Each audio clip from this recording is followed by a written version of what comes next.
Yung auntie ko, mapang-live to. Nagko-comment sa Facebook. Alam mo yung in-interview ko ng mga reporter. Ano sabi?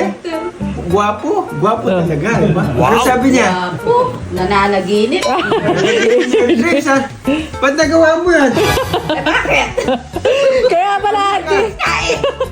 Di ba sabi ni yung si Mrs. sabi niya, ang nagpapakataas ay binababa.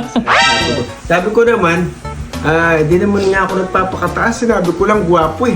Yung sinabi kong super gwapo, yun nagpakababa na ako. Nagpakababa. Hindi ko, hindi ko alam kakampi ko, kalaban eh. Nagsasabi lang Pero totoo. mabait na si auntie ko. Siyempre, dapat maging totoo.